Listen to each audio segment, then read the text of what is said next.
Phylum को हम बुलाते हैं लार्जेस्ट फाइलम।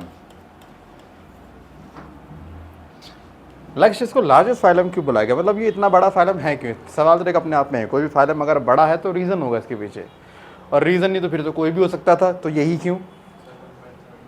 क्या? अच्छा, मैं ये कह सकता हूँ कि इनके जैसे आप जानते हो, जैसे हम किंगडम को डिवाइड करते हैं फाइलम बनता है ना, और फाइलम को करते हैं डिवाइड तो क्लास बनती है, ऐसी होता है। यानी इनसे इस आर्थ्रोपोडा में मोर देन मतलब 4 से लेकर 6 के बीच में क्लासेस पाई जाती हैं। उन 4 से 6 में से जो सबसे बड़ी क्लास है वो है इंसेक्टा। आप सोचिए इसके पास एक क्लास है जिसका नाम क्या है? इंसेक्टा। इस क्लास में लिखा किसे गया? दुनिया के जितने भी इंसेक्ट्स आते हैं वो सब किस में आते हैं? इसी ग्रुप में आते हैं। किस में? इंसेक्टा में आते हैं। और आप ऐसे मान लीजिए कि आर्थ्रोपोडा 11th क्लास है जिसमें से 4 सेक्शन है, 11th ए, 11th बी, 11th सी, 11th डी।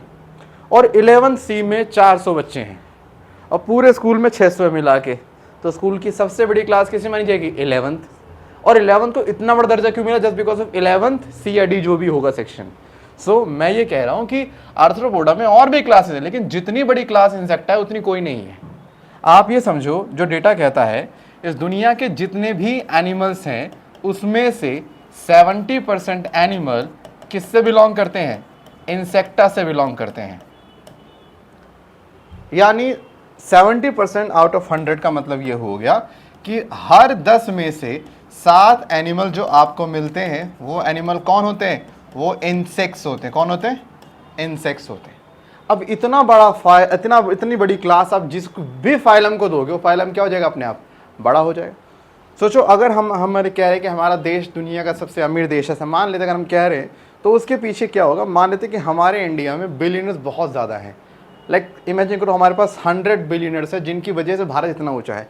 वो 100 लोग जिस भी देश में जाएंगे उस देश को वही उपाधि मिल जाएगी, क्या? रिचेस्ट कंट्री मिल जाएगा।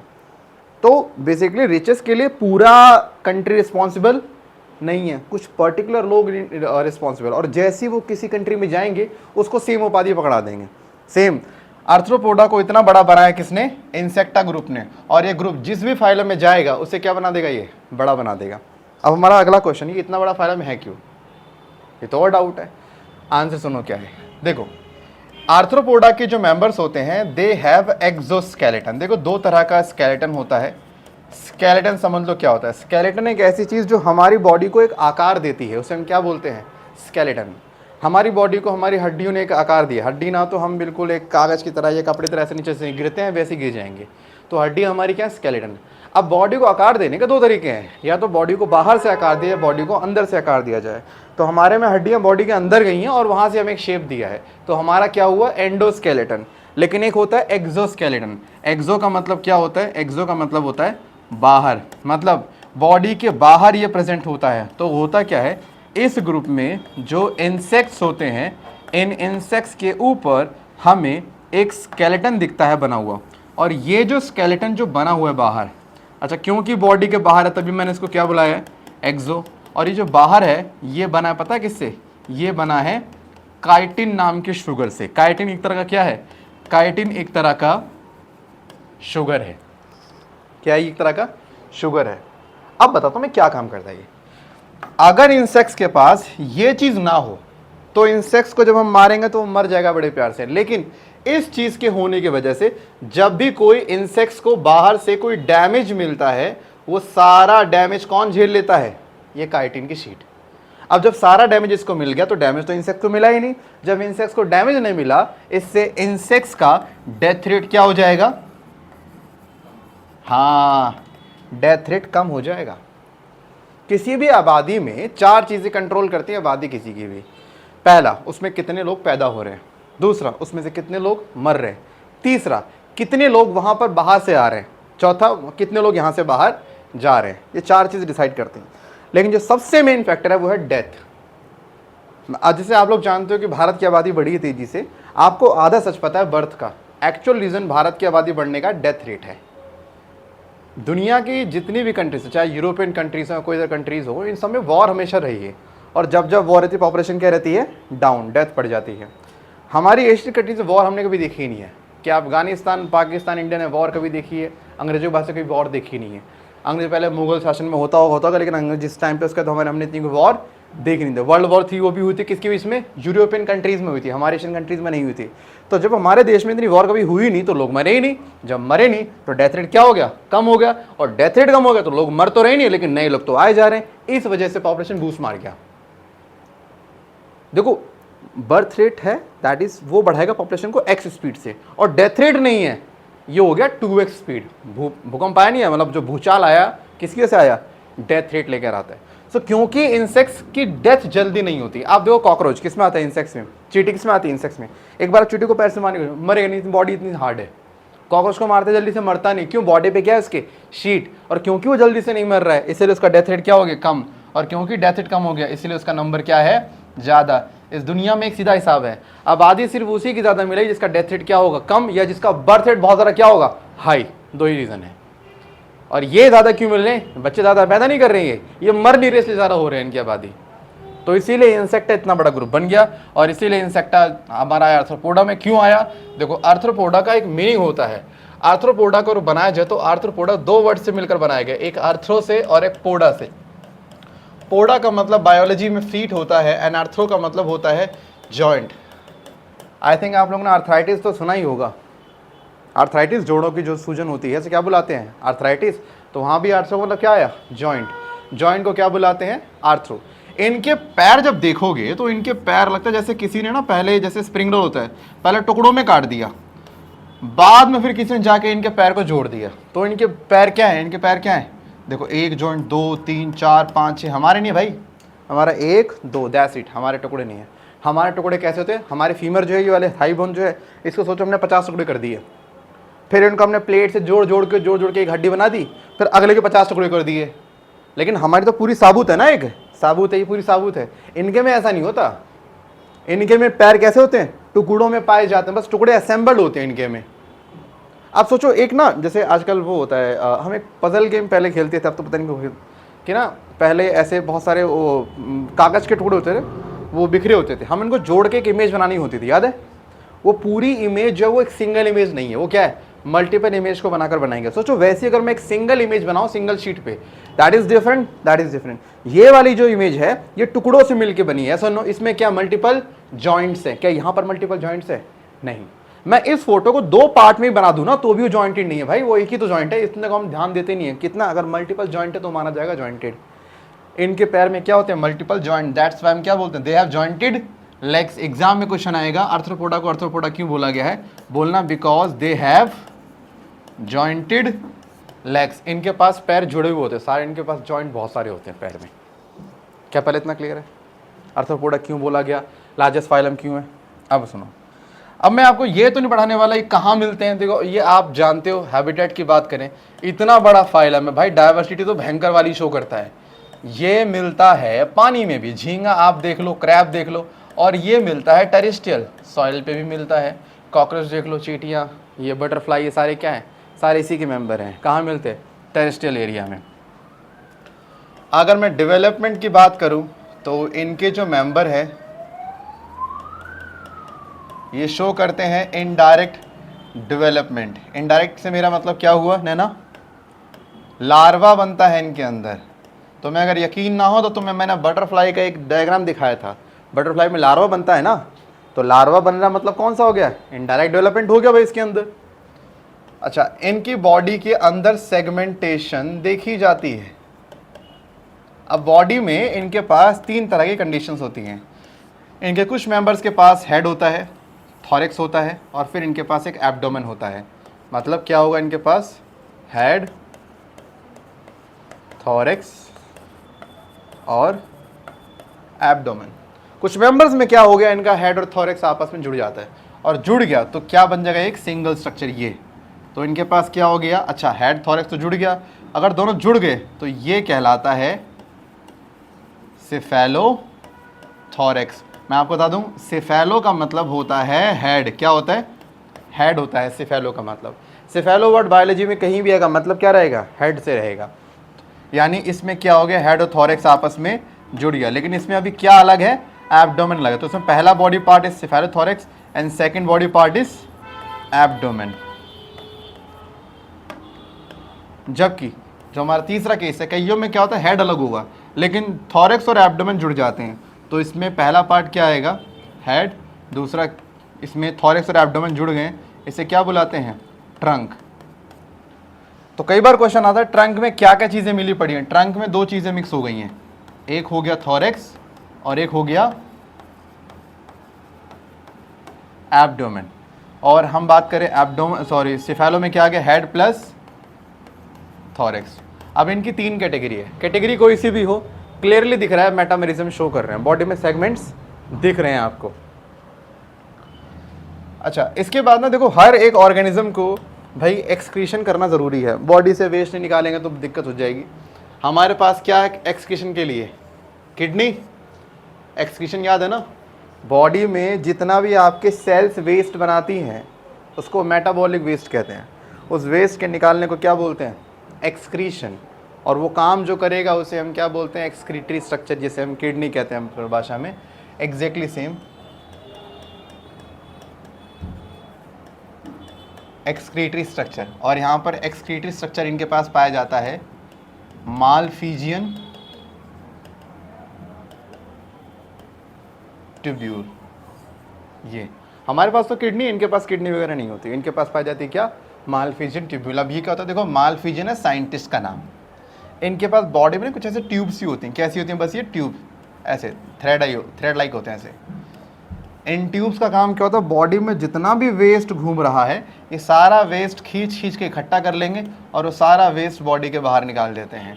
तो इन ट्यूब्स का नाम क्या है, मालफिजियन ट्यूब्यूल्स। क्या, अबे ग्रीन किडनी नहीं है पे, एंटेनरी ग्लैंड,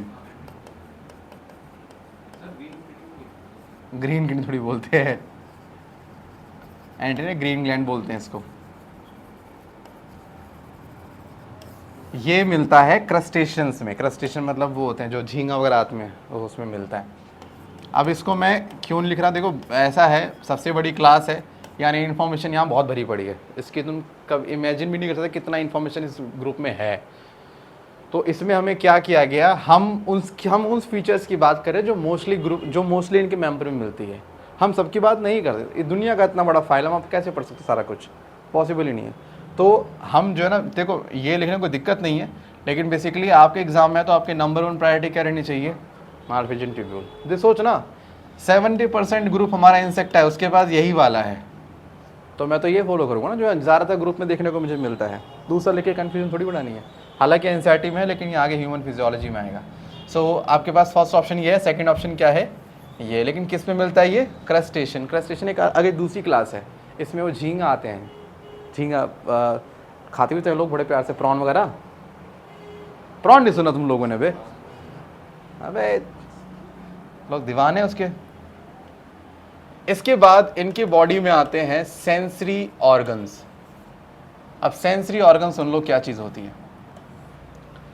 हमारे इन्वायरमेंट में क्या चल रहा है बॉडी को खबर मिलती रहती है, बॉडी पता करती रहती है। कैसे पता करती है, आँखों से, कानों से, स्किन से।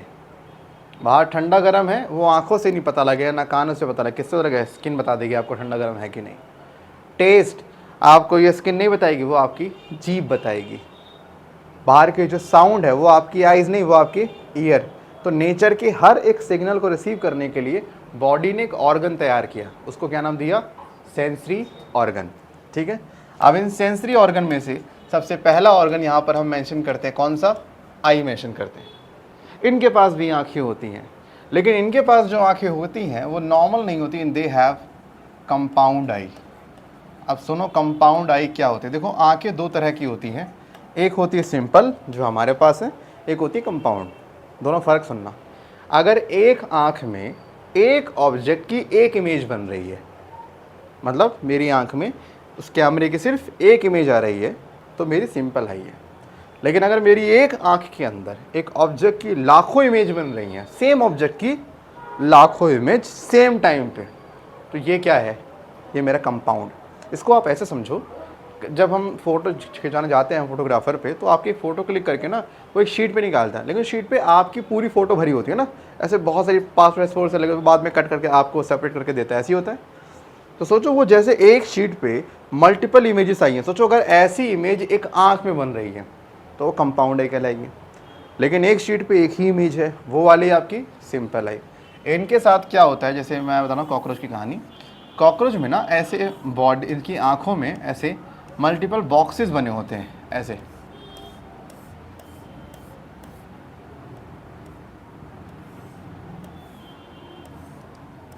अब जो बॉक्सेस बने होते हैं, इनमें जो हर एक बॉक्स है, इस बॉक्स का नाम होता है ओमाटीडियम।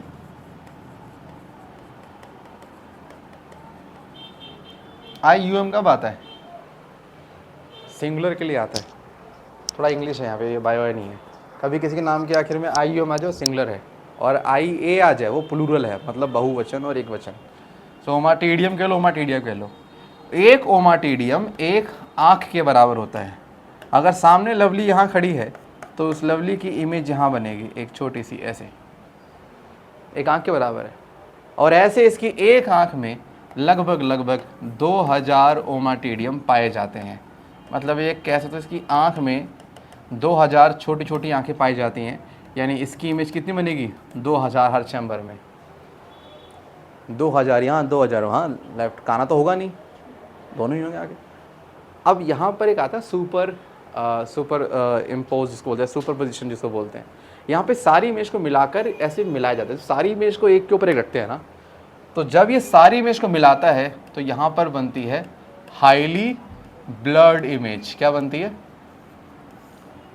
और वो जो इमेज है वो बॉक्सेस में बनती है। कैसे बनती है?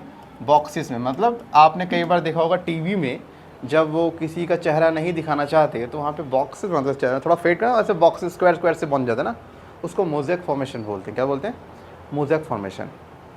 इवन उसका इस्तेमाल एडिटिंग में भी काफ़ी करा जाता है। अगर आप एडिटिंग में कुछ हाइड करना चाहते हो तो वहाँ पर आता है, हाइड करने के लिए आता है मोज़ेक फॉर्मेशन, मतलब डब्बे बनाए जाएंगे चेहरे पे। तो उसी तरह से इनको जो है आप ना अपनी हल्की सांस से ऐसे बीजो, हल्की सी बीजो, मतलब दिखेगा आपको। आप अपने आप को इतना बीजो कि दिखे मैं बस सामने खड़ा हूँ, कौन खड़ा हूँ बस सीने नहीं दिखना चाहिए आपको, शक्ल नहीं दिखनी चाहिए मेरी, बस उससे ज़्यादा गंदा दिखता है इनको। नहीं कर सकते, हमारा विजन ऐसा नहीं है। सो इनका जो विजन है, इनका विजन कहलाता है मोज़ेक विजन। और मोज़ेक विजन क्लियर विजन नहीं होता, ये हाईली ब्लड इमेज होती है। यानी आप ये सोचो कि इनके जैसे कॉकरोच, उसको ये तो पता सामने कोई खड़ा है, लेकिन कौन खड़ा ये नहीं पता, ये दिक्कत है। उसको क्लियर इमेज दिख रही है, तो उसको बता रहा हूँ इन्फॉर्मेशन कहाँ से मिलती है। उनके पास आई के बाद दे हैव एंटीना ऑल्सो। क्या होते हैं? एंटीना। आप देखो तो ऐसे इनके इंसेक्ट्स के पास ऐसे क्या निकले होते हैं? एंटीना। चाहे वो मच्छर हो, चाहे वो इन पर मिलते हैं एंटीना। सारा काम तो एंटीने का होता है। एंटीने में थर्मो रिसेप्टर होते हैं। थर्मो मतलब हीट, सराउंडिंग का टेम्परेचर पता करने के लिए ये एंटीने का इस्तेमाल करते हैं। नेचर में क्या मतलब सराउंडिंग में कोई वाइब्रेशन को रिसीव करना, वो भी काम किसका है? इसका। आपको पता है ना कि हम एयर में हमेशा पार्टिकल्स होते हैं, चाहे आप मानो ना मानो, पार्टिकल्स हमेशा होते हैं ऐसे। अगर आपने हाथ ऐसे भी हिलाओगे तो आपने पार्टिकल्स को प्रेस किया, वो पार्टिकल्स आगे प्रेस करेगा, करते करते एक वाइब्रेशन पैदा होती है एयर के अंदर। कॉकरोच आपसे दूर है, जैसे ही आप भागते हो वो आपसे दूर भागता है, क्योंकि जैसे ही आप मूव करते हो तो एयर पार्टिकल क्या करते हैं? मूव करते हैं। और जैसे ही एयर पार्टिकल मूव करेंगे वो इन्फॉर्मेशन किसको मिल गई? उसके एंटीने को। एंटीने को मिल के बता देगा भाई एयर पार्टिकल वाइब्रेट कर रहे हैं, भाग ले यहाँ से। सो भाई यहाँ पर इनके पास एंटीने। अच्छा एक हमारे को तो सुनना, एंटी। अब जरा बात करते हैं इनके रेस्पिरेशन की। रेस्पिरेशन के लिए ये इस्तेमाल करते हैं, एक तो आप गिल्स तो पता ही है आपको, एक सुनो बुक गिल्स और बुक लंग्स। ये आपके लिए थोड़ा सा नया हो सकता है।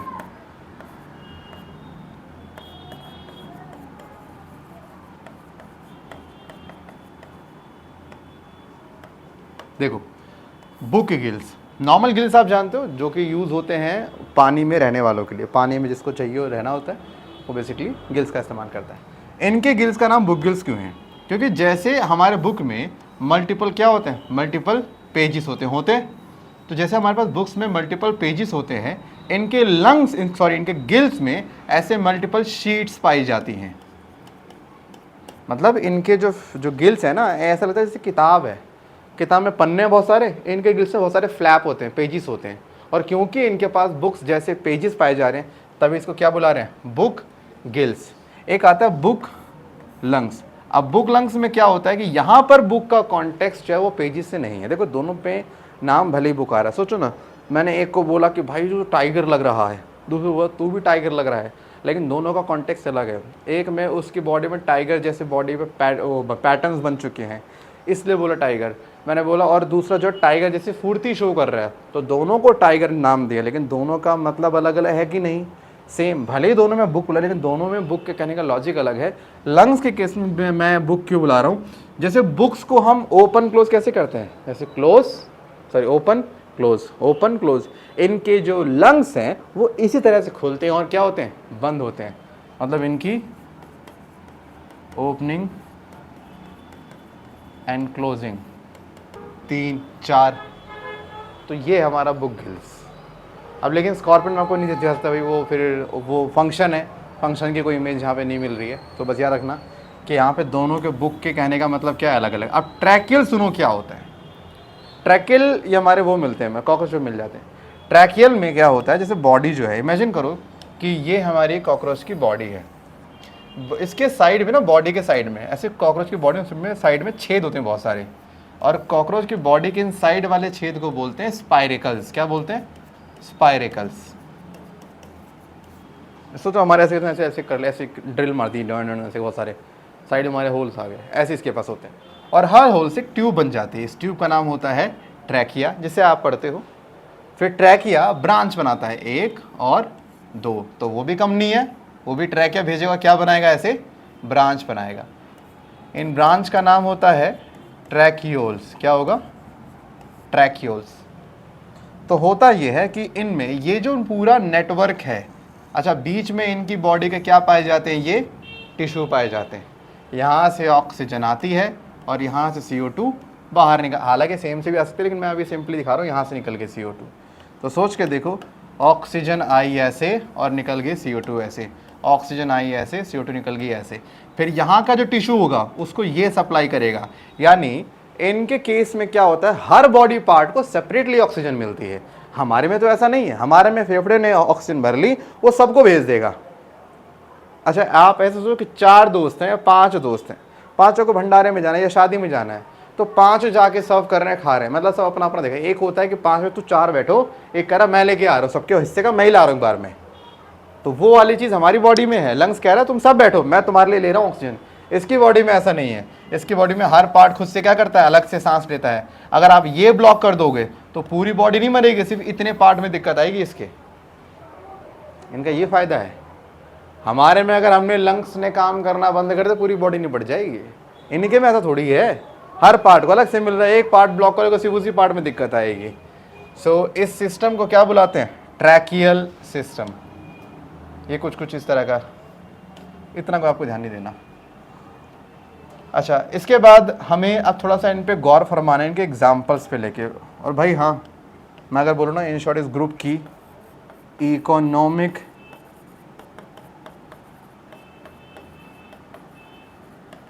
इम्पोर्टेंस बहुत ज़्यादा है। हमारा बड़ा धंधा चलता है भाई इनसे।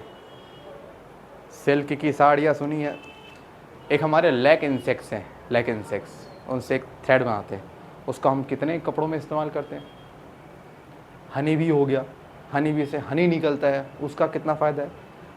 हमें छत्ते से वैक्स मिलता है, बी वैक्स, उसका हम एक बीमारी ठीक करने में इस्तेमाल करते हैं, डिप्थेरिया को इस्तेमाल करने में ठीक करते हैं। साथ ही जो बी वैक्स है उसको कितने ही कॉस्मेटिक प्रोडक्ट में हम इस्तेमाल करते हैं। इस ग्रुप की इकोनॉमिक वैल्यू बहुत ज़्यादा हाई है, मतलब हमारे बहुत काम की चीज़ है। सुन लो भाई एग्जाम्पल क्या क्या। तो इनके बहुत सारे मेंबर्स जो हैं वो एज अ वेक्टर काम करते हैं। वेक्टर सुनो क्या होता है। वेक्टर एक वो चीज़ होती है जिसका काम ट्रांसफ़र करने का होता है किसी भी चीज़ को from one location to another location. आपको लगता है कि malaria is cause by insects, but ऐसा नहीं है। मलेरिया खुद इंसान करता है। लेट्स सपोज मेरे को मलेरिया है, तो मेरी बॉडी में मलेरिया का पैरासाइट बैठा हुआ आराम से मेरे को बीमार कर रहा है। एक इंसेक्ट आता है जिसको कोई दिक्कत नहीं है, वो मेरी बॉडी से मेरा खून पीने के लिए आया है। अब मैं जब उसने जैसे मेरा खून पिया तो मेरे खून में कौन बैठा था? मलेरिया का पैरासाइट। अब वो किसकी बॉडी में चला गया? अब वो चला गया मस्कीटो की बॉडी में। अब मस्कीटो ने, अच्छा मलेरिया जो है वो बेसिकली मस्कीटो का इफेक्ट नहीं करता, करता किसको? सिर्फ इंसान को करता है, ये दिक्कत है। तो मस्कीटो की बॉडी में से कोई इशू नहीं है, वो आराम से घूमेगी। अब वो जब उसे फिर दोबारा भूख लगेगी तो फिर दोबारा किसी इंसान के जब खून पीने जाएगी, तो जब हमेशा ये खून पीने से पहले ना अपना सलाइवा थूकते हैं उस एरिया में। क्यों? इनके सलाइवा में होता पेन किलर। जब सलाइवा छोड़ देंगे तो उसको दर्द नहीं होगा, तब वो उसको पता लगेगा, नहीं तो खून आसानी से ये पी लेंगे। तो जब ये उसकी बॉडी में सलाइवा छोड़ेंगे तो उनकी बॉडी में क्या था? ढेर सारा वो पैरासाइट, वो चला गया अगले इंसान की बॉडी में पहुंच गया। तो वो मेरे से तो गया है, लेकिन कौन लेके गया है? मस्कीटो लेके गया है। तो मस्कीटो यहाँ पर क्या काम कर रहा है? वेक्टर। वेक्टर क्या होते हैं? कैरियर, जो चीज़ों को यहाँ से वहाँ कैरी करने का काम करते हैं। तो मैं इसका दो एग्जांपल है, एक है फीमेल एनाफिलीज मस्कीटो। भाई बात बुरी लगी लेकिन सच है, खून चूसने का काम से फीमेल करती हैं, मान ना मान लेकिन बायोलॉजी में है। मस्कीटो में कभी भी कोई खून चूस रहा हो फीमेल ही होती है, मेल नहीं है। हाँ पता तेरे को भी सब है। और एक है एडिस एजिप्टाई, स्पेलिंग देख लेना, इसको टाइगर मस्कीटो बोलते हैं। और ये कौन सी बीमारी फैलाता है? डेंगू एंड चिकनगुनिया, ये इससे होते हैं। फिर हमारे क्यूलेक्स मस्कीटो आते हैं, मतलब there are so many insects या मस्कीटो जो कि बीमारी तरह तरह के फैलाए करते हैं। तो एक चीज़ तो पता लग गई, इनके बहुत सारे मेंबर क्या हैं एज अ वेक्टर के तौर पे, लेकिन इनके बहुत सारे मेंबर खाते तो प्लांट ही हैं। अच्छा इंसेक्ट प्लांट खाए कोई दिक्कत नहीं, कितना है एक इंसेक्ट कितना खा लेगा? आधा पत्ता भी नहीं खा पाएगा, ठीक से नहीं पड़ जाएगा उससे पहले ही। दिक्कत जब ये झुंड में आते हैं। अच्छा ग्रिगेरियस का मतलब होता है झुंड, मतलब ग्रुप। पेस्ट मतलब वही इंसेक्ट्स, ऐसे इंसेक्ट जो सिर्फ हमेशा झुंड में ही मिलते हैं, सिंगल कभी मिलेंगे ही नहीं। और ये जो एग्जाम्पल मैंने लिखा है, ये एग्जाम्पल क्या है? लोकस्ट। और लोकस्ट भाई क्या है? ग्रिगेरियस पेस्ट है। ये कभी भी आएगा झुंड में आएगा और खाता ये प्लांट है। तो सोच के देखो, किसी के फसल पर अगर ये अटैक कर गया तो अकेला तो है नहीं, अपने सारे बहुत सारे लाया है, वो पूरी फसल ख़राब कर देता है ये। तो कोरोना काल में जो सुनने में आ रहा था कि एक हैंडसम बॉय पाकिस्तान से इंडिया की तरफ आया है फसल ख़राब करते हुए, वो यही था। हमने तो इसकी पतंग ना उड़ाई है। हाँ हाँ तुमने टिड्डा शायद है ना, टिड्डा ही कहते हैं इसे, टिड्डा। अरे हमने तो किया, हमने भाई से ऐसे पूछ बांधेगी इसके 15 अगस्त से आती थी ना, हमने पतंग तो कट चुकी है क्या? अब नहीं भाई, अब पहले आते थे। तो पहले हम मान लो भाई हमारी पतंग सारी कट चुकी, खाली कैसे बैठे हैं? तो इसको पकड़ा, दिखा पकड़ा, ऐसे बांधा, उड़ बेटा है ड्रैगन फ्लाई का।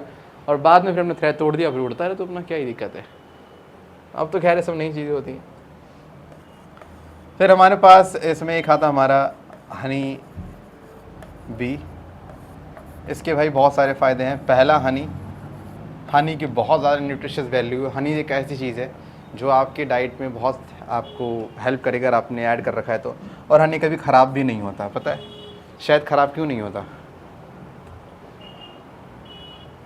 बता आयुष, वैभव ख़राब क्यों नहीं था ये कभी?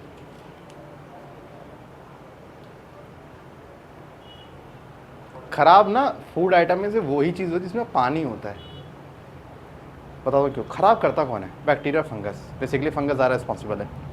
फंगस की आने की कंडीशन क्या होती है? थोड़ा सा वार्म और मॉइस्चर मिल जाए बस। जिस चीज़ में पानी ही नहीं है, पानी तो बेसिक चीज़ है वैसे भी किसी रिएक्शन को कराने के लिए, तो अगर किसी भी चीज़ में वाटर ही नहीं है तो भाई वाटर ना होने से उसमें कोई रिएक्शन आप स्टार्ट ही नहीं कर सकते। तो अब सोच के देखो, क्योंकि पानी ना होने की वजह से वहाँ पे ना कोई फंगस आएगा ना बैक्टीरिया, तो ख़राब होने का सवाल तो पैदा ही नहीं होता ना, इसीलिए ख़राब होते नहीं। चाहे तुम 1000 साल रख लो इसे। क्या? हाँ गाढ़ा है, डेंसिटी बहुत ज़्यादा है इसकी। इवन मैं बच्चों को डेंसिटी समझाने के लिए इसे का एग्जाम्पल लेके चलता हूँ, उनको नहीं आता सर क्या आया था, मैंने कहा पानी और शायद ज़्यादा गाढ़ा ज़्यादा डेंसिटी है। नकली वाले ही मिलते तेरे को, असली के भी ख़राब होते ही नहीं। हमें मिलता है एक बी वैक्स, जिसके बहुत सारे मेडिसिनल प्रॉपर्टीज़ हैं और साथ ही ये हमारे कॉस्मेटिक से ज़्यादा नैना